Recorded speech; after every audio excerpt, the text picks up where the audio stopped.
interesting. It's one of the things I like to do a warning about. Like when you're reading Thomas Hobbes and you're reading Thomas More and you're reading these philosophers, I want you to really quick go into their history. When were they born? What was their family life like? What was the state of the world like? Yep. Because you're gonna read that book and you're not gonna understand that. And so to me, it's important that that context is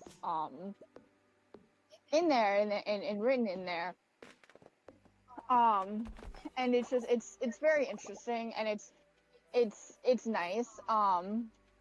What's also really funny is that you know, people, one of the things against Anne Boleyn, I don't trust people who don't like Anne Boleyn.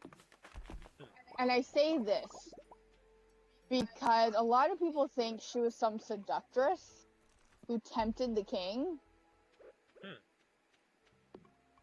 She was not. Do I think she had ambitions? Absolutely. But I also feel like, I also feel like that she's a victim of her time. She's a woman who had ambitions, and that was not allowed. Mm-hmm. And a lot of people go, well, Smalls Noodle, she danced when Catherine of Aragon died. I'm like, she's trying to make her husband, the king, happy, and he was happy that she was dead. Like, she could lose her head. And she did. So, I don't think she was trying to risk her husband's wrath at that point. I don't think she was legitimately happy that this woman died. And see, I've definitely not been reading into Anne Boleyn. That's a blind spot. I don't know what's going on there. Anne Boleyn is one of my favorite historical women, because she's so interesting, because she's so complex, and a lot of writings by her are obviously biased. I can get more into her later, but one of the reasons I'm talking about her is because she is blamed for the separation of Henry in the Church of England, because they created the Protestant, a different church, and she is blamed for it because, well, he didn't leave to be the head of the church until she was here. The man was going to do it anyways. He hated having someone else to report to. He hated that the Pope had more power than him. So he was going to do it anyway, whether he married Anne or not. But it's interesting because she had religious tolerance more than Henry did. And then his last wife, Catherine Parr, was Protestant, and she actually, in very subtle ways, got him to be more lenient on Protestants. But she had to be very careful because she almost lost her head for it. Because a lot of his counsel was like, hey, are you sure that's your own thought? I think your wife's trying to trick you.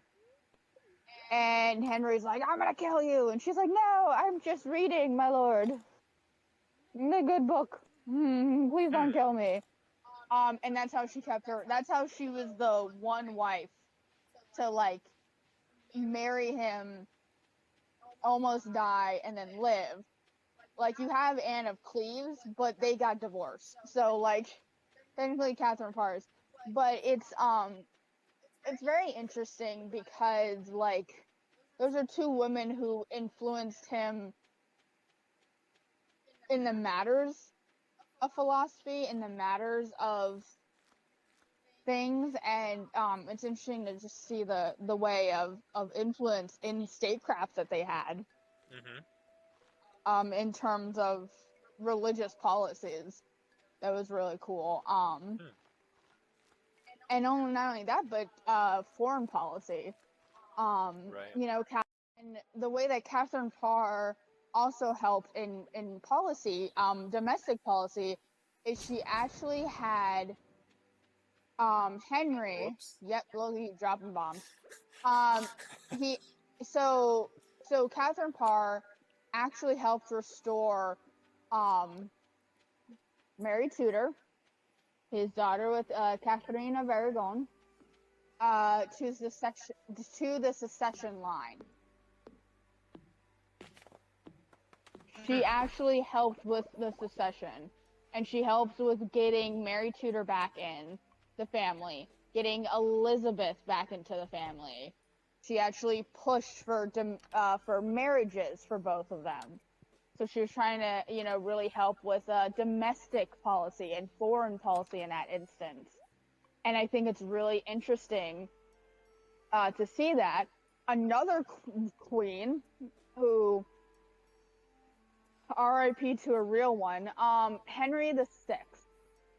Henry the Sixth is famous for being a weak ass bitch. That's just how he is. So I say this because when he becomes king,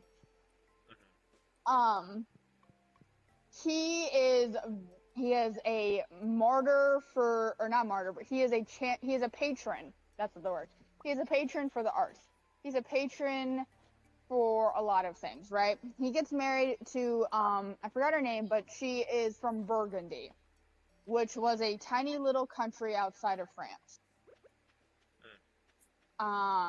And when he marries her, he starts to become champion of women's education, of the arts, a lot of things that the bros did not agree with. So they thought he was weak and that his wife actually ruled the country. And that was a big contender to the War of Roses.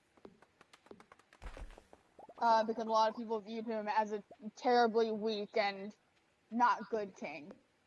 Which is interesting. But she was also a very famous woman who essentially ruled and influenced state policy, and people very much loved her. And sided with her, and it's cool. Because reading about all of that, I you know, I'm bringing up really cool people, but it's also to reference something that's also very interesting in statecraft is that people have this weird view of what would happen if a woman is in power in any government position.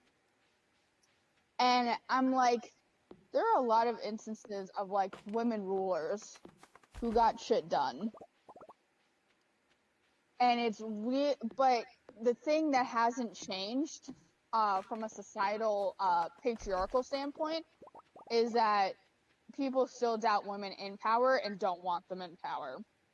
And that is something that has not changed since colonial mindsets have been put in place. And it's weird because we're in 2024. We should understand that women are not ruled by biology and can lead. And yet we still have the views of fucking the Salem magistrate. Like, Yeah. that has not, Yeah. you would think that would have evolved and that would have changed and we wouldn't be on this. This wouldn't be something that would be a problem in statecraft that you could possibly look into. But it is, and it's weird. Like, we think we've evolved with policy. We think we've evolved societally. And then you're like, wow, this has not changed since 1309? Yeah. That's a long time to not have anything change in terms of this view. Yeah, I mean, every historical time period is its own kind of program. It's its own sort of understanding of, like, how it wants to set the rules and the boundaries for, you know, the game of ruling and of social norms and expectations and things like this. And of course, to think that we are evolved in the sorts of ways is, of course, a kind of hubris. I think a lot, though, of what you're talking about, especially, is rollbacks, right? I feel like a lot of reactionaryism and conservatism in modern times that is sexist is a regret.